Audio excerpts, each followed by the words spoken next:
જય શ્રી કૃષ્ણ મિત્રો, તમે પ્યાઝ કચોરી તો ખાધી જ હશે, પણ શું તેના ફ્લેવરવાળા આવા એકદમ જ ઉપરથી ક્રિસ્પી ને આટલા બધા પડવાળા લચ્છા પરાઠા બનાવ્યા છે ખરા? ન ટ્રાય કર્યા હોય તો ચલો આજે કરીએ. તો સૌથી પહેલાં આનો લોટ બાંધી લઈએ. તો અત્યારે આપણે 1.5 કપ ઘઉંનો લોટ લેવાનો છે. આજે રોટલીનો લોટ હોય તે જ છે. પરોઠાનું પડ ક્રિસ્પી થાય તેના માટે આમાં 2 ચમચી સૂજી ઉમેરીશું. આનાથી પડ એકદમ જ સરસ ક્રિસ્પી તૈયાર થશે. હવે આમાં થોડોક અજમો ઉમેરીશું. તો અજમાને હાથેથી આ રીતે ક્રશ કરી દઈશું અને પછી ઉમેરી દઈશું. હવે આમાં કલોંજી ઉમેરી છે. હવે આમાં થોડુંક મોણ ઉમેરીશું, લગભગ 1.5 ચમચી જેટલું. અને સૌથી પહેલાં આપણે આને મિક્સ કરી લઈએ. તો બારે જે પ્યાજની કચોરી મળતી હોય છે એકદમ જ ખસ્તા હોય છે, એટલે આપણે આમાં સૂજી એટલે ઉમેરી છે. એટલે શું કે જ્યારે લચ્છા પરાઠા તૈયાર કરીએ ને તો ઉપરથી પણ એકદમ જ ક્રિસ્પી બને. હવે આમાં થોડું થોડું પાણી ઉમેરતા જઈએ. સોફ્ટ લોટ આનો આપણે તૈયાર કરવાનો છે. જે પરોઠાનો લોટ આપણે બાંધતા હોઈએ તેનાથી થોડોક નરમ બનાવવાનો છે. આપણને પ્યાજ કચોરી ભાવતી તો હોય, પણ તળેલું છે તેના લીધે આપણે તે અવોઇડ કરતા હોઈએ, કે પછી કંઈક ચટપટું ને ટેસ્ટી ખાવું હોય પણ ઓછા તેલવાળું, ત્યારે તમે આ પ્યાઝની કચોરીના ફ્લેવરવાળા આ લચ્છા પરોઠા તૈયાર કરી શકો છો. આ લોટ એકસાથે બધો આવી ગયો છે. અડધી ચમચી જેટલું તેલ ઉમેરી થોડુંક આને આપણે કેળવી લઈએ. તો લોટ આપણે સૌથી પહેલાં એટલે બાંધવાનો કે જ્યારે લોટને રેસ્ટ મળશે તો આપણા પરોઠા પણ એકદમ જ સરસ તૈયાર થશે. થોડુંક તેલ આમાં ઉપરથી એડ કરીશું અને આ રીતે લોટને ચારે બાજુથી આપણે તેને તેલથી કોટ કરી લઈશું. અને હવે આપણે આને ઢાંકીને એક તરફ રાખી દઈશું. અને હવે આપણે લચ્છા પરાઠાના સ્ટફિંગની તૈયારી કરીએ. આપણે જ્યારે પ્યાજ કચોરીની વાત કરીએ તો તેવા ફ્લેવર્સ પણ આપણા લચ્છા પરાઠામાં આવવા જોઈએ. તો તેના માટે 1 ચમચી આખા ધાણા ઉમેરીશું, 1 ચમચી વરિયાળી લીધી છે અને 1 ચમચી જીરું ઉમેરીશું. અને હવે આ બધી વસ્તુને આપણે અધકચરી આમાં પીસી લેવાની છે. તો આવી રીતે ખલમાં તમે આ મસાલો તૈયાર કરશો તો એનો ટેસ્ટ ખૂબ જ સરસ આવશે. તો હવે આ બધી વસ્તુને આપણે આ રીતે દરદરી પીસી લીધી છે.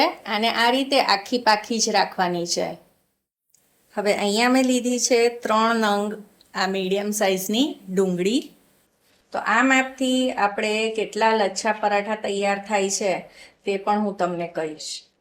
સૌથી પહેલાં તો આપણે આ બધી ડુંગળીની છાલ કાઢી લઈશું. તો ડુંગળીના ફોતરા કાઢી લીધા છે.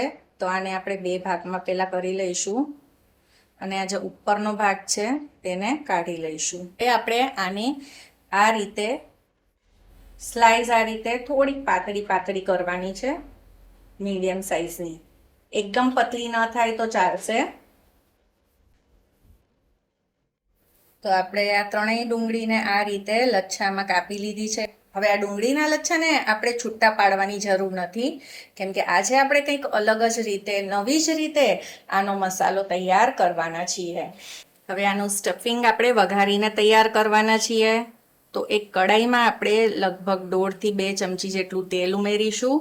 તેલ થોડુંક ગરમ થાય એટલે તેમાં આપણે જે આ મસાલો કૂટીને તૈયાર કર્યો તેને ઉમેરી દઈએ.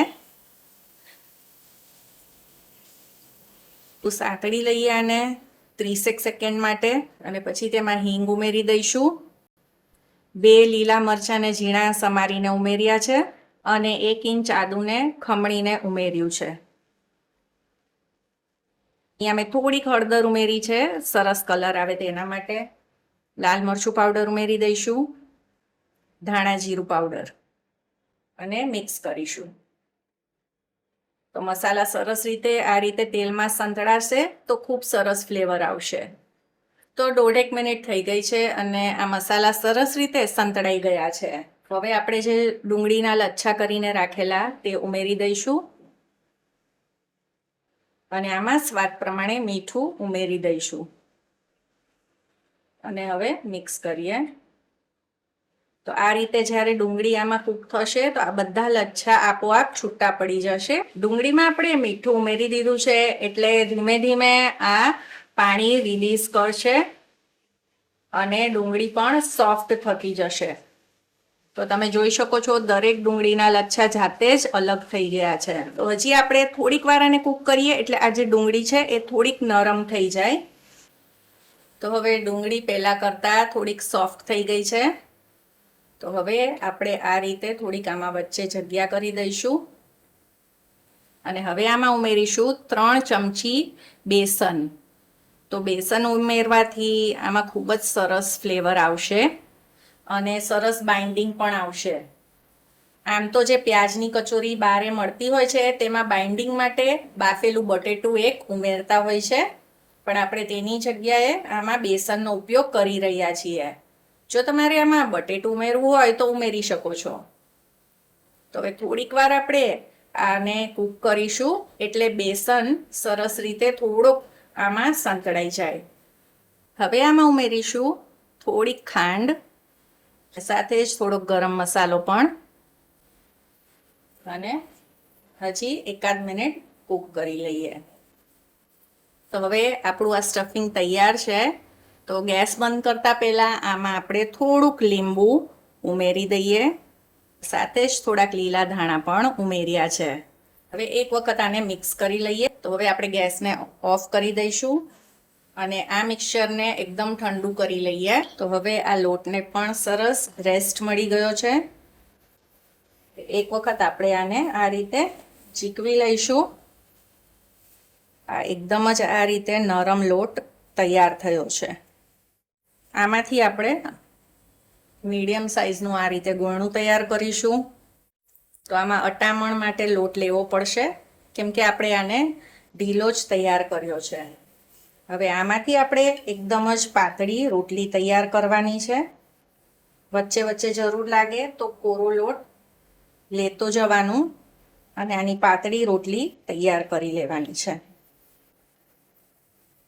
તો આ રીતે આપણે એકદમ જ પાતળી રોટલી તૈયાર કરી લેવાની છે અને આ જ પ્રમાણે બીજી રોટલી પણ તૈયાર કરી લઈશું. આ મસાલો પણ ઠંડો થઈ ગયો છે તો આપણે આમાં તે ઉમેરી દઈશું. તો હવે મસાલાનું પ્રમાણ કેટલું રાખવું એ તમારા ઉપર છે. વધારે ઓછું જેટલું તમને ભાવતું હોય તે પ્રમાણે આમાં ઉમેરવું. એ મસાલો ઉમેર્યા પછી આપણે હાથેથી આ રીતે તેને ફેલાવી દેવાનું એટલે બધી જગ્યાએ એક સરખું તે પથરાઈ જાય. હવે આ રીતે સરસ પથરાઈ ગયું છે તો તેની ઉપર આ બીજી રોટલી જે આપણે વણેલી તેને આ રીતે મૂકી દઈશું અને પછી જે કિનારીએ આ રીતે થોડી થોડી જગ્યા રાખેલી છે તો ત્યાં આપણે આવી રીતે થોડુંક પ્રેસ કરીશું એટલે ત્યાંથી તે સરસ રીતે સીલ થઈ જાય. અને હવે હળવા હાથે આને સેજ વણી લઈશું. હવે આની ઉપર આપણે થોડુંક ઘી લગાવીશું. આ પ્રોસેસ ફોલો કરવાથી એકદમ જ લચ્છેદાર આપણા પરોઠા તૈયાર થાય છે. કિનારી સુધી આ રીતે હાથેથી ફેલાવી દઈએ. હવે આની ઉપર થોડોક કોરો લોટ આપણે આ રીતે છાંટી દઈશું. હવે આમાંથી આપણે પટ્ટીઓ કાપવાની છે. એક સાઈડથી આને અંદરની તરફ રોલ કરતા જઈશું.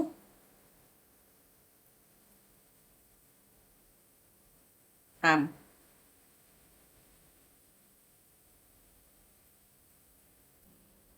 તો આ રીતે એક ઉપર એક રોલ ચડાવતા જઈશું અને આ જે નાનો રોલ છે તેને વચ્ચે લઈ લઈશું.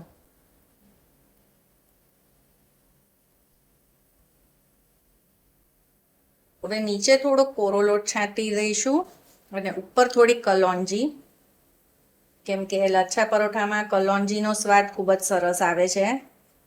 આને આપણે હળવે હાથે આ રીતે પ્રેસ કરી દઈશું.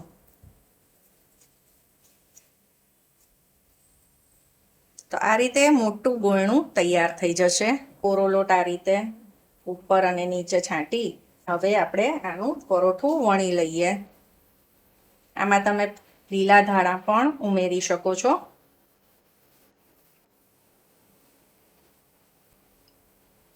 આ રીતે આપણે મીડિયમ થિકનેસવાળું પરોઠું વણવાનું છે, એકદમ જ પાતળું નથી કરવાનું આ રીતે. અને જો દેખાવમાં જ કેટલું સરસ લાગી રહ્યું છે.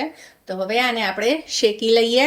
આજે હું ઘીનો ઉપયોગ કરી રહી છું કેમ કે તેનો સ્વાદ સરસ આવે છે. તો આમાં થોડુંક ઘી આવી રીતે પહેલાં પાથરી દઈશું. એ પછી આ જે ભાગ છે જ્યાં આપણે વણ્યું છે તેને ઊંધો રાખી દઈશું. હવે આને ફેરવી લઈશું. એક વખત આ રીતે સરસ શેકાઈ જાય ને પછી જ તેને ફેરવવાનું છે. વધારે જો આપણે આને ફેરવ કરીશું તો તે ભાંગી જશે, તેના લચ્છા છૂટા પડી જશે. તો હવે આપણે આમાં ઘી લગાવી દઈશું. આની જગ્યાએ તમે તેલ કે બટરનો ઉપયોગ પણ કરી શકો છો. ફરીથી આને ઊંધું કરી લઈએ. એટલે બંને બાજુથી આપણે 2 વખત આને શેકવાના છે. તો આ રીતે એકદમ જ સરસ આ ક્રિસ્પી થઈ ગયું છે. તો હવે ગેસની ફ્લેમ બંધ કરી દઈશું અને આપણે આને ઉતારી લઈએ. એક વખત આ રીતે લચ્છા પરોઠા જરૂરથી ટ્રાય કરજો. ઘરના બધાને ખૂબ જ પસંદ આવશે. જો આજની રેસીપી પસંદ આવી હોય તો તેને લાઈક અને શેર કરજો. અને ચાર્મીસ ગુજરાતી રસોઈને સબસ્ક્રાઈબ કરવાનું બિલકુલ ના ભૂલતા. મળીએ ફરી નવી રેસીપી સાથે. જય શ્રી કૃષ્ણ.